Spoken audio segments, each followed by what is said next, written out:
All right, good morning everybody from High Springs, Florida. This video is going to be a really extensive one, probably a half hour to 45 minutes, if not a little longer or a little shorter. And I want to welcome you to John and Stacy's Butterfly Farm and Edible Forest. This video is going to be all about space management and probably a really good detailed video of all of the different species of plants, trees, shrubs, and flowers we have in the property. I think we're up to almost 500 different species of everything total. I'm going to try to go nice and slow, but I don't want to overwhelm you with a lot of details in the video. I just want to make sure I cover a lot of the bases that I want to discuss this morning. Now, the big thing I want to talk about this morning is space management with your garden, and also intertwining your butterfly farm and your edible food forest. In all of the different areas of the property, we have host plants, nectar plants, and edibles for us. Now, this is the front north corner of the property. I'm going to start right here by reusing anything that holds soil. This is an old wheelbarrow I found up the street. A guy gave it to me. I planted it with Bahama Mama lantana and also a dwarf grape seduction butterfly bush. And as you can see, here comes a spice bush swallowtail in right now. So anything that you find or collect, if it can hold soil, plant in it. Plant it, they will come. Here she is feeding on our Mexican sunflowers. Beautiful spice bush swallowtail. Now, in these big 15-gallon plastic planters is our container citrus collection.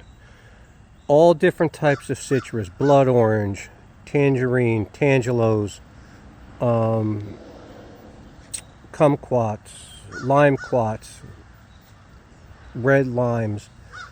And in all of the little 7-gallon nursery pots between them are different color sunflowers. I believe I got 10 different types started around the property, and in front are more 7-gallon nursery pots filled with different color cannas that I dug up and moved to make room for our banana patch.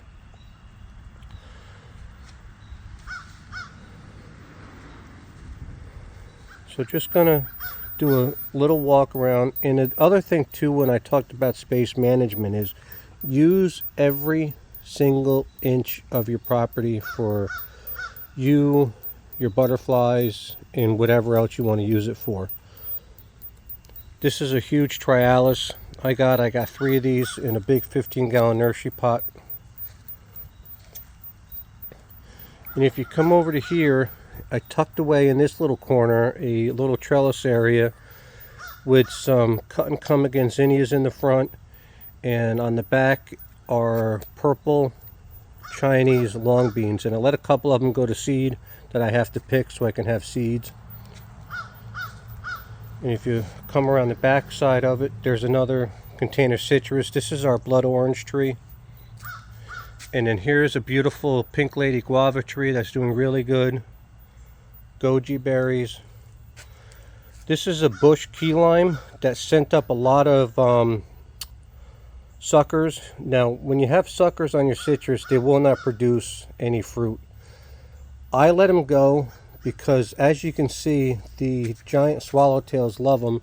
And here's a beautiful giant swallowtail caterpillar that's almost about ready to make a chrysalis. Here's a beautiful ponytail palm I got for free from a lady up the street. I got it in a huge octagon planter. Just more different types of citrus. This is a limequat. In this wheelbarrow, I have our tropical apricot and also some purple queen. Now here's a Ligo spinach. I think I'm pronouncing that properly. Very, very delicious. And here is our Malabar climbing spinach patch.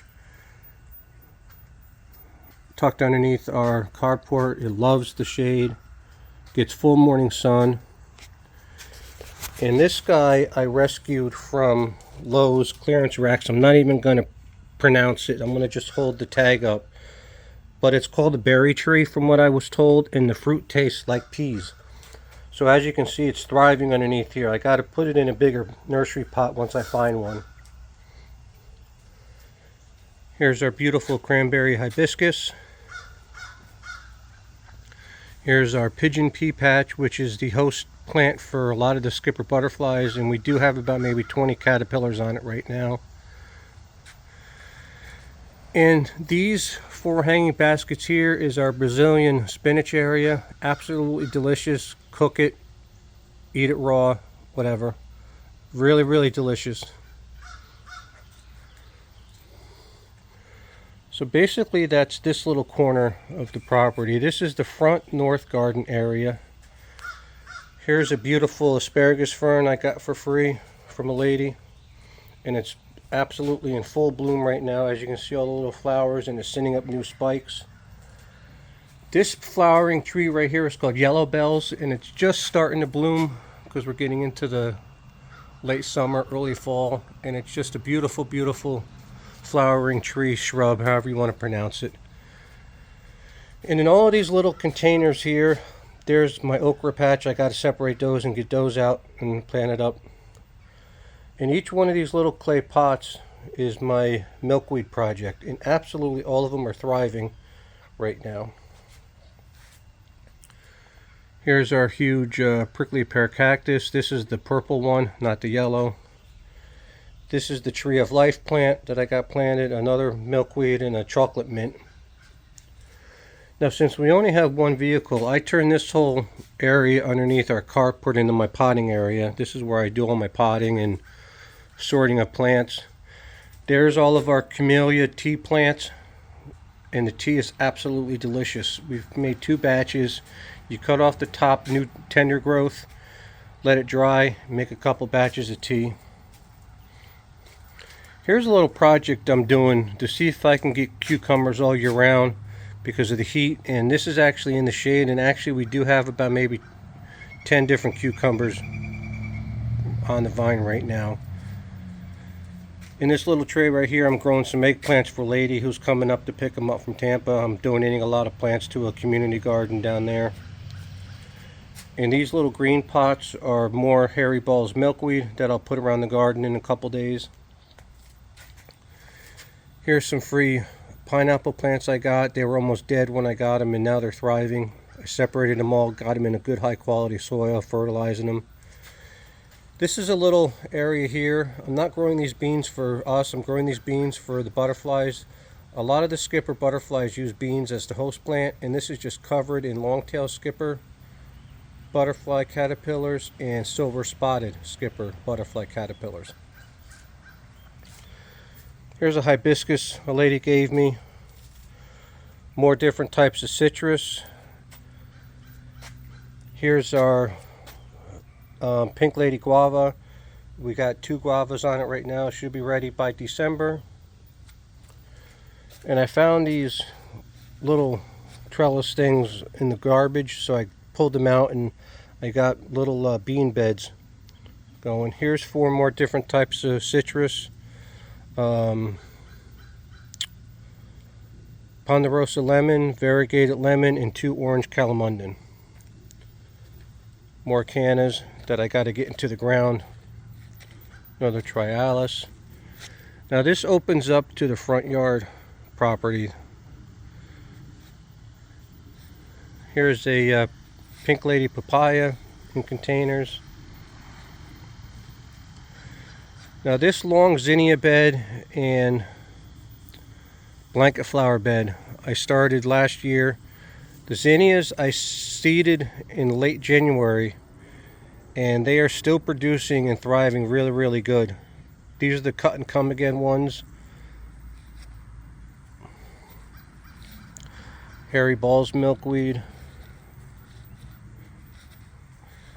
Now this is the fall cassia tree, the host tree for all of the sulfur butterflies and 2 others, the sleepy orange and the dainty orange. It'll bloom beautiful yellow flowers in the fall. Here's showy milkweed doing really good. Another hairy balls. Now this is Mexican bloodflower milkweed just coming into bloom. This one is rose milkweed. Now this is one of the biggest hairy balls we've have on the property because the sun comes up on this angle right now, not over to my right. So this one gets full sun pretty much from say 7 o'clock till dark. And it's taller than me. I'm 6'2". If I were to stand that spike up at the 11 o'clock position straight up, it would probably be almost 7 feet tall. And we're only in August, coming into September. So this has got another potentially 3.5 months of still growing, depending on when we get our first frost up here.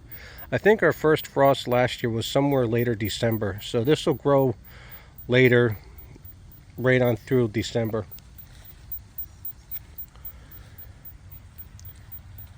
Here's another rose milkweed doing really good in full sun. Another papaya. Lady gave me a broken wheelbarrow up the street, so I flipped it up on its end and planted dwarf zinnias in it about 4 months ago, and they're just starting to bloom. There's a pink Mexican petunia I got in a pot. That's going to be underneath our Buddha palm, which will grow up to be about 30 feet tall. So that'll be underneath it. Here's the Florida native purple spotted bee balm, or what it's called down here. I've never known it to be called horse mint, but a lot of people in here in Florida call it horse mint. Now this is the tulip tree. This is the host tree for the eastern tiger swallowtail. Come around the back corner of it. I have 2 huge scarlet milkweeds, host for the monarch and queen. These are our 2 peach trees we got growing. Another white flower giant milkweed. And I got 3 different types of zinnias growing between our 2 Barbados cherry trees.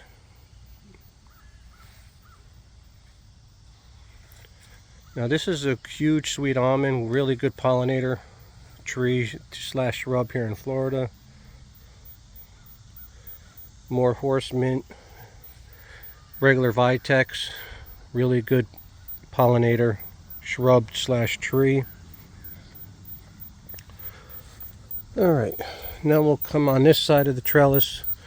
Now on those 2 trellises, eventually I'm going to put muscadine grapes on. I'm probably going to get them in the fall and plant them. And then in front of it I have a Florida native wildflower bed. These are all seed packs that I got from a company that will specialize a seed mix specifically for your state and zone. And this is a Florida native wildflower mix that I had custom made for us. And the tall ones are the saffron cosmos. Now just look, now that's privacy fence is 6.5 foot, and those cosmos are almost 7 foot tall. That's what happens when you plant the right plants for your area, and also are on a really good and regimented fertilizer and watering schedule. Alright, so now we're going to come down through the back side of the front garden. Here's a pomegranate tree I started from seed. This is a new banana bed that I got. I got all these banana trees for free from a lady. They're just going through a little bit of shock right now from being transplanted, but as you can see, the new tips are coming up fine, so they'll be okay in a couple months. Just going through a little shock. In each one of these blue containers is different kind of bush citrus. And these are just loaded with giant swallowtail eggs and caterpillars. I got lemons, limes, calamundin.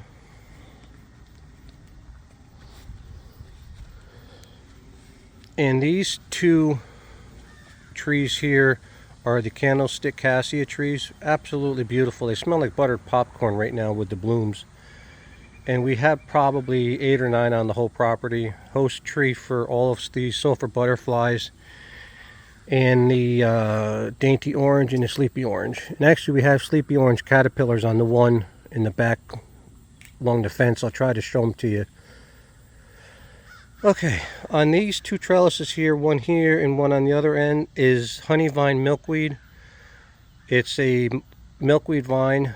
Obviously you all know that milkweed is the host plant for the queen and the monarch, and we also have queen and monarch caterpillars on it as we speak.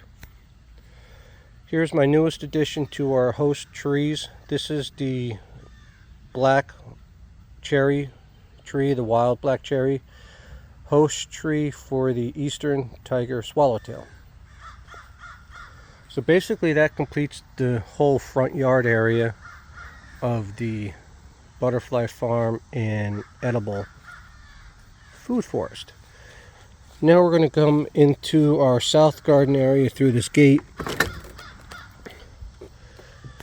Alright, I did a little bit of cleaning up and reconstruction already. I mean, we've only been here 2.5 years and I'm already moving stuff and redoing stuff, but that's what you do when you have a garden. I took down our little trellis thing that connected our blue flower passion vine over to the right because it just got to be so big and I don't want anything climbing on the house or anything that close to the house, so I got rid of it, flopped the whole vine up over top of the existing one, and it's doing fine. Now, as you can see, I got all my tomato seedlings ready to go in the ground. They're going to be planted on Monday. They're just out here for a couple days getting used to the sunlight before I plant them, because we only have 2 or 3 days, supposedly, if the weather's correct, in the high 90s, and starting Wednesday we're going to be low 90s, high 80s, but we'll see what happens. I'm going to just get them in the ground anyway because I have to. Alright, so right here as you walk in, we have a beautiful yellow giant tropical sage. This will get maybe 2 or 3 feet more higher, and then it'll start sending out its bloom spires, which will bloom. Last year they started to bloom around late October, early November, but we'll see what happens this year since we had that awful heat wave in early June that sent a lot of stuff up early. So we'll see what happens. And I added this from last year. This is a trellis system. This is the tricolor cypress vine, an absolute must for pollinator gardens. Butterflies, bees, hummingbirds love it, and I just let it go. I'm not worrying about anything. If it doesn't look good, if it doesn't attaches to stuff, I like the jungle. I love the jungle look of everything. And plus, it's all for them. It'll die back. I'll clean it up over the winter or in the spring. Alright, so now we come to our south garden. As you can see, there's a Gulf fluttery laying eggs on the blue flower passion vine as we speak. Now, this pollinator shrub is the dwarf Vitex. I love this one a lot better than the other Vitex, the normal one, because it doesn't get as woody and as leggy. This is more compact, basically more like a shrub type than the tree Vitex that everybody else is used to seeing. I got these at the Greenhouse Nursery in Jonesville in a 7-gallon nursery pot 2 years ago. Planted it. Now it's on its almost 3rd year. So as you can see, very aggressive growing, very little maintenance, drought tolerant. Now I moved a couple citrus trees out of here to make room for another zinnia bed. This will be another zinnia's bed that's coming up very good. This is the cactus zinnias, the crazy cactus. This will be the last planting of the year. This is the 5th planting of zinnias I did this year since basically the first one I did was February 10th out front, and that is still coming along great. That's the one that was right along the front that I said. Huge patch of lantana. This is the purple pink lantana.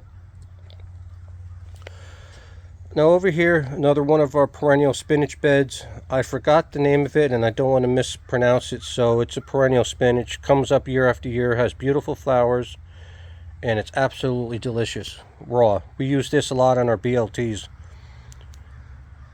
This is our Meyer lemon tree. Now in the back of it we have 2 different types of sunflowers. Of course everybody can see the Mexican sunflowers, but the taller ones behind it, that's the Baravian sunflowers. They'll get about maybe 15 to 30 feet tall before they start flowering, a beautiful yellow flower. This is our Pindo date palm. Now if you look along this whole fence line here to my left, down about maybe halfway, this is all morning glories that I planted the first year we were here. I have not reseeded them at all. They just keep on reseeding themselves and getting thicker and thicker.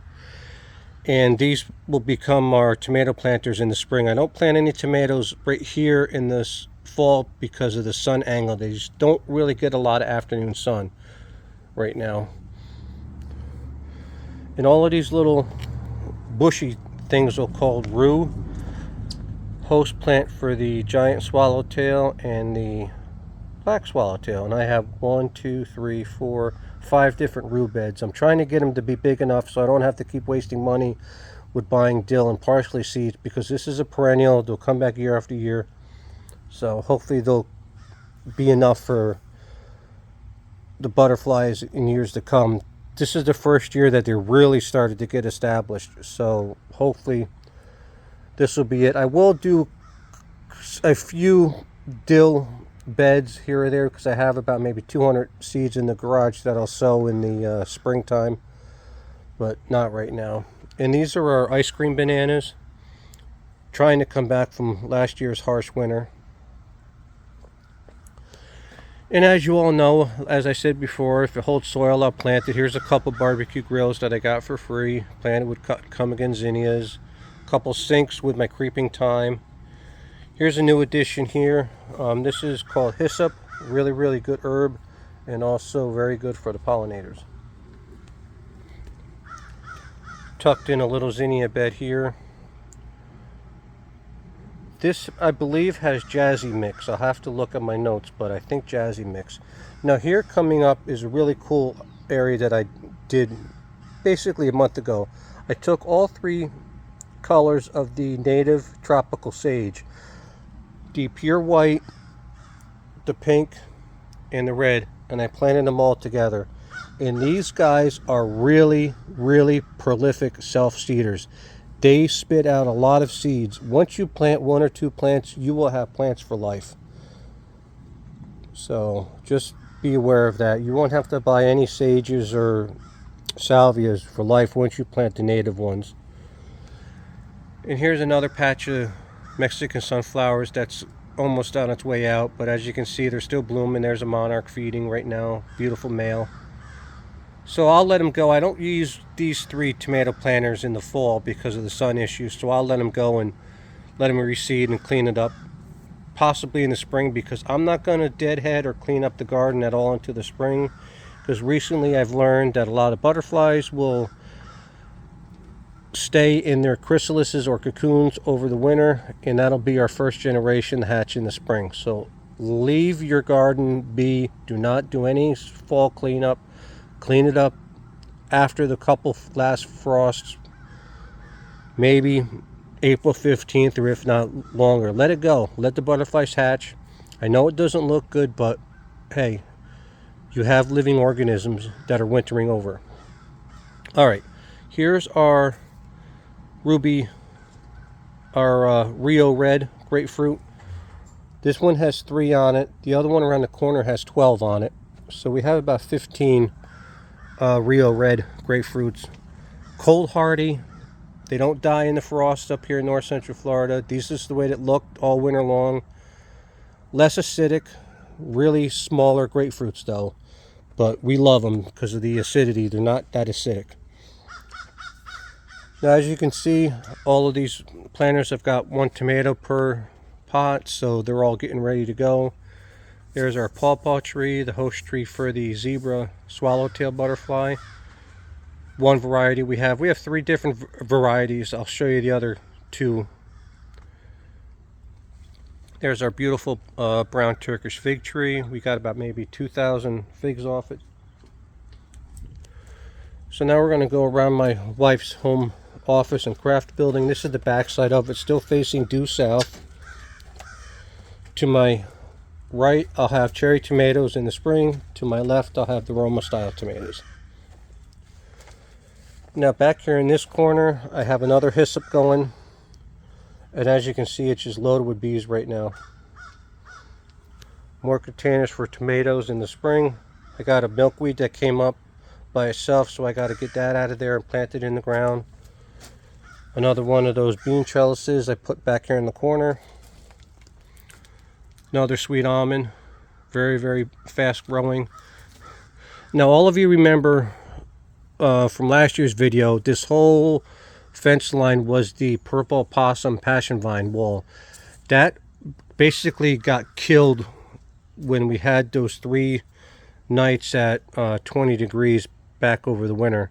So I yanked it all out, cleaned it all up, and now I actually got the cold hardy passion vines on it. This one's the blue flower, May pop, blue flower. Here's a beautiful scarlet milkweed that's almost 5 foot tall. More different types of milkweed. There's another candlestick cassia, black-eyed Susans, another pink tropical sage. Now, these are huge pink swamp milkweed plants that I got from a guy in a plant trade, the backside of Alachua. I got 4 of them. There's 1, 2, 3, 4, all in a line through here. I'll show them to you as we walk down.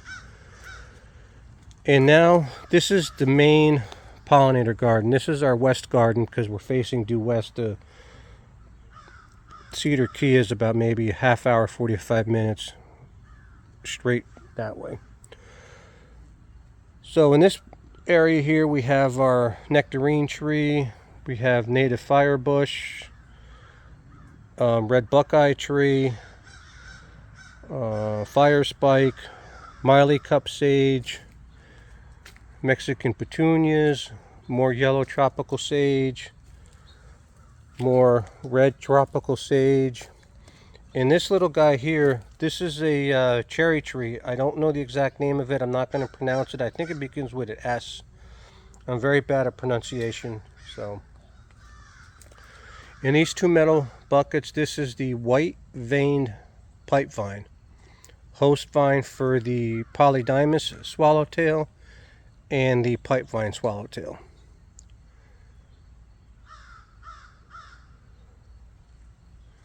There's our beautiful beautyberry. Perfectly ripe right now. The birds are starting to feed on it. Trellis fell over in the storm this morning. I got to stand back up. Just more different types of sages. Another fall cassia tree, maypop passion vine. Actually, we look right over here, you can see a zebra longwing laying eggs on it right now. Now when you put your passion vines in your butterfly farm, make sure you put some passion vine in full shade for the zebra longwing, and the Gulf fluttery and the other fluttery, don't mind if it's in full sun or full shade, but the zebra longwings love the maypop passion vine in full shade. So make sure you put them in full shade if you want the zebra longwing, which is also our state butterfly. So you're helping that population out. More dwarf vitex. Excuse me. More of the Miley cup sage. More of the giant swamp milkweed. There's a monarch. She just got laying some eggs, so she's resting. And then here's another beautiful example of the candlestick cassia in full bloom. Alright, so now we're continuing in the main pollinator garden. As you can see, I don't do anything right now because it's just too dense and there's just too many caterpillars and pollinators in there to go in. So basically every garden back here, we have a chocolate garden, a caramel garden, and a red garden. Now what I mean by that is the different colors of mulch. Of course you can't see it because everything is grown up, but that's the 3 garden names we have back here. Every garden basically has the same species, so everything just repeats itself. A couple twerks here or there, a couple species different here or there. Now this is a beautiful watermelon perfection crepe myrtle tree.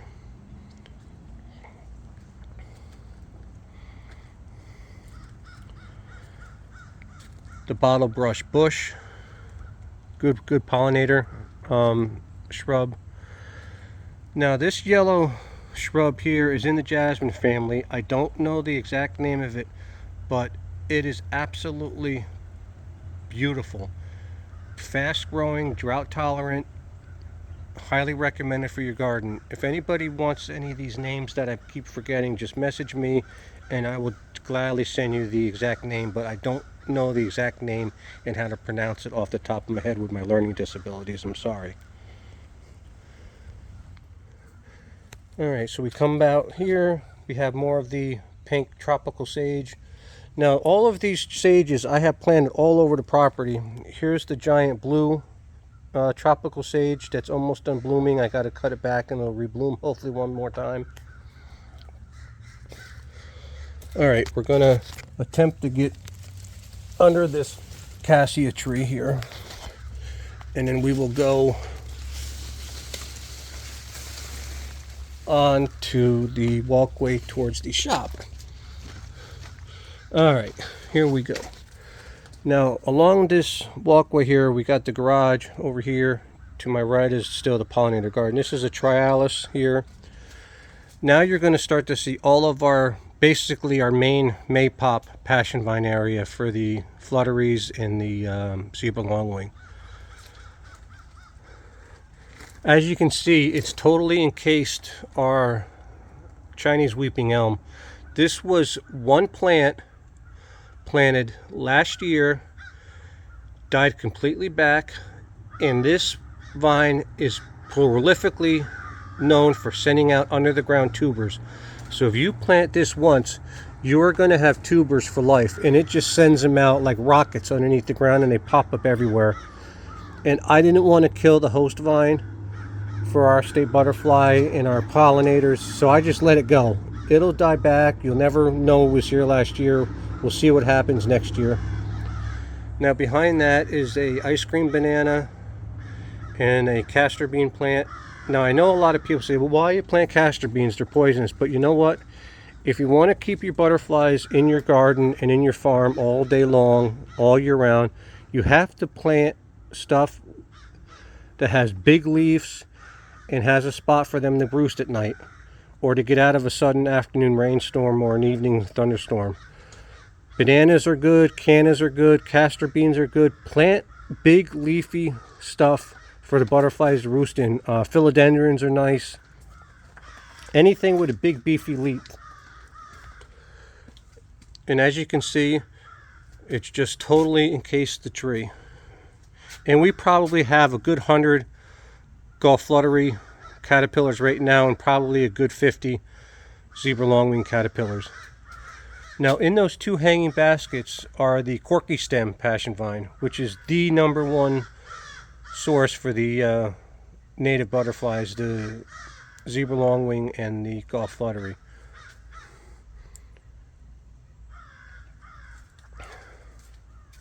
Alright, just continue walking on. Now we're going to stop here. Now to my left is going to open up to the north garden area. This area basically has sweet almond, vitex, there's a black diamond crepe myrtle, Mexican sunflowers, cassia tree, MacArthur bottle brush, which is the cold hardy bottle brush, and our orange angel trumpet. And as you can see, it's just loaded with butterflies and pollinators right now. I'm probably looking at 50 butterflies right now flying around.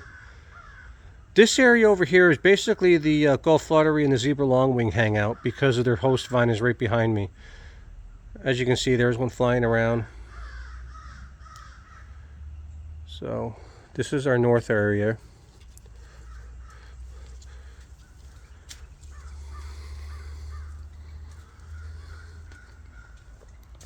Alright, we're going to come around here. This is an old livestock feeder I got from a lady. It had a crack in it, so I filled it with dirt, and I got the red flower passion vine in it, and also some zinnias for the pollinators.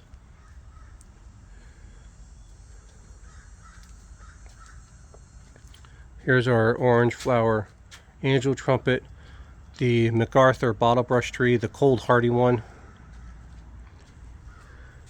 More pipe vine. This is butterfly pea vine that I got growing, host plant for the skippers. More Mexican sunflowers down this side. And I also got a peach tree there and a plum tree there and our spinach tree behind it, which I go in from the back side and pick. Now the spinach tree, you can only eat that cooked. So you grab a couple leaves, saute it, it's absolutely delicious. Alright, here I got a galvanized wash tub from a lady for free, and I went to Tractor Supply, and lo and behold I found 3 dwarf key lime bushes, and I put all 3 of them in here, and it is just loaded with limes. There's probably a good 30 of them in here.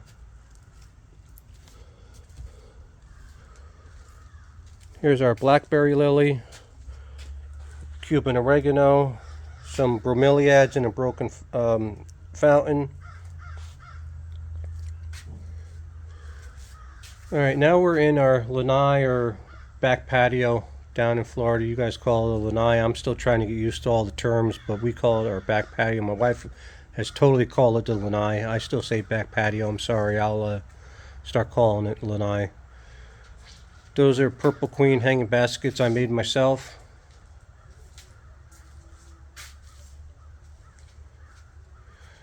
Now we're coming into the walkway from the lanai to my wife's home office area, and all of these hanging baskets have Dutchman pipevine, which is the host vine for the polydamas and pipevine swallowtail. And also we have butterfly pea vine mixed in and tricolor cypress vine. We basically made almost like a tunnel. Here's a beautiful huge castor bean tree, probably a good 16 feet tall. Great source of cover for the butterflies.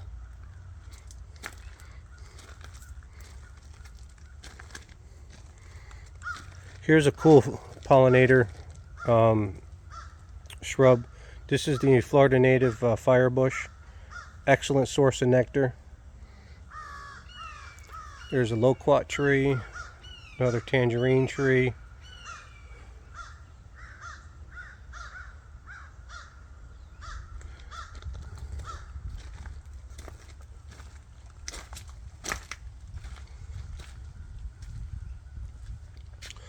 Here's a bush calamundan in this, I'm saying a 15-gallon pot.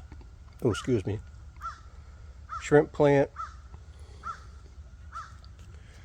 Now that's a lavender crepe myrtle bush, not a tree. Between the fall cassia tree and the fire bush in the back. Almost done for the season. Now in this planter I have a dwarf raspberry delight butterfly bush. So I'll just stand here for a minute, and as you can see that this is totally filled and absolutely beautiful over the last couple years.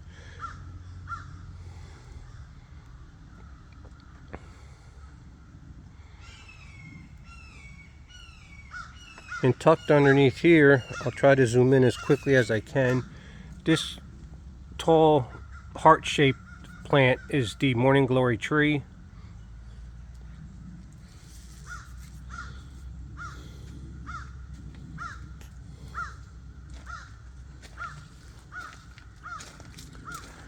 And all of these green hanging baskets is different colors of parsley. Really delicious and edible. Alright, now we're going to go back into our south garden area. This area to my left, this is our newest perennial area and edible section. What I did is I pushed all of the big nursery pots back towards the south and opened this up more for more nectar plants for the butterflies, because we really didn't have enough for the amount of butterflies we have daily. So now we do. We have about 400 to 500 butterflies daily and plenty of food for them. This is all different color lantana, purple anise sage, different types of salvias. Now in this little planter right here, where I have white flower butterfly pea vine and also Matt's wild cherry tomato that has been going probably since April, and it's still producing fruit. I actually got to go in there and pick them again.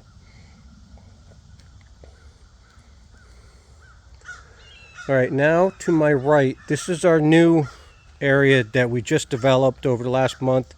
This is our main swallowtail host plant area for the following swallowtails and host plants: spicebush swallowtail, Palomenes swallowtail, giant swallowtail, black swallowtail. Host plants are rue, citrus, spicebush, sassafras tree, and red bay, and pawpaw trees for the zebra swallowtail. All host plants here for all those butterflies. This is their area, this is their home. Unless something major happens, this is going to stay like this permanent. But if I start seeing the spice bushes and the sassafras trees and the red bay starting to get big and not looking good, I'll dig them out and plant them in the ground around the property and turn this back into something else. Maybe tomatoes again, but who knows. We'll see what happens.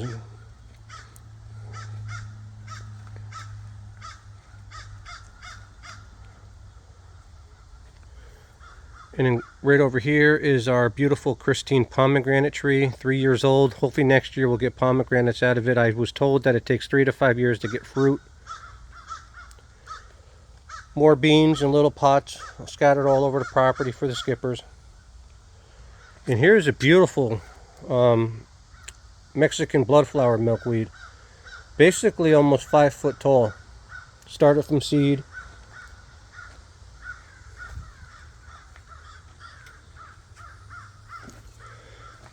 Come around that corner, here's a beautiful pawpaw tree.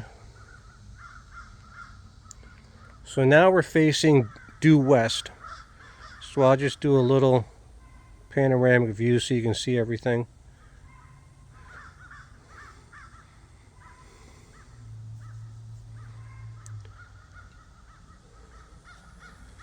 And then we'll come down the left side of the house, still facing due south. Here's all of our tomato planters.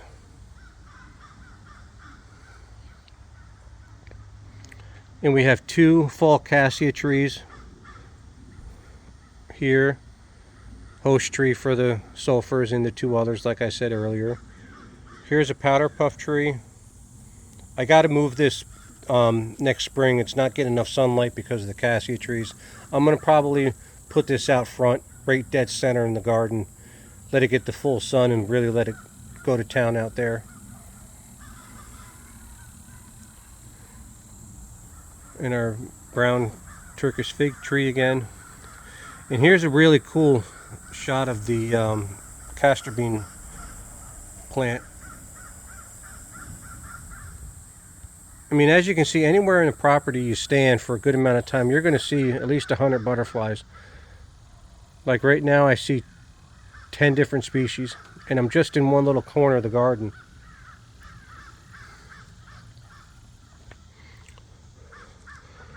Alright, so the tour's almost winding down for today. I just wanted to document it because this is the 3rd August we're here, and I'm going to try to document the garden every August because that's the month that signifies the end of the next round of major plantings. But as you can see, there will be no more major plantings. Everything is done as far as the main species go. If anything dies or gets a disease, I'll have to pull it out. I might replant something, but I have hundreds of baby plants all over the place that I can just use and fill in. But as of now, I don't intend to plant any more major ticket items at this point. Now, tucked in here, I forgot to point this out. This is a Florida native also. This is the silver saw palmetto stuck back in there. You can just barely see it. Cool little lime green, almost like whitish little palm or a cycad. I'm not sure yet.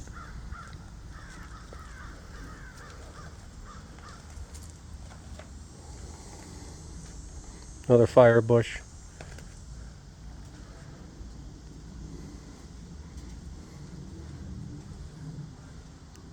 And each of these little pots here on the table are different types of basil that have been going probably for 4 or 5 months.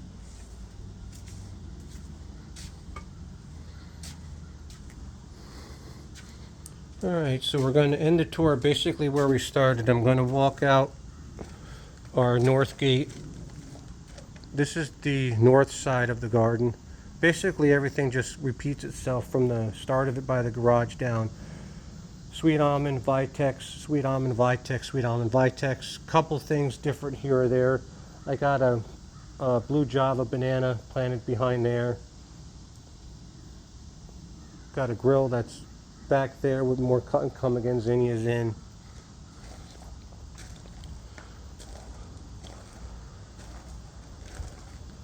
Here's another fall cassia. This was actually the first one we planted.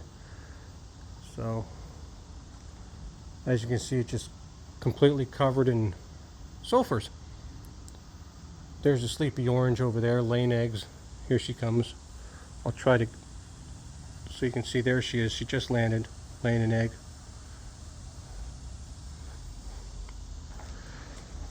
Alright, so like I said, I'm going to post this to all the groups and my YouTube page. If any questions, just hit me up with Messenger, or some of you have my phone number. Give me a shout and I will try to answer them as best as possible. Alright, everybody enjoy your day. God bless. Happy butterflies. Bye.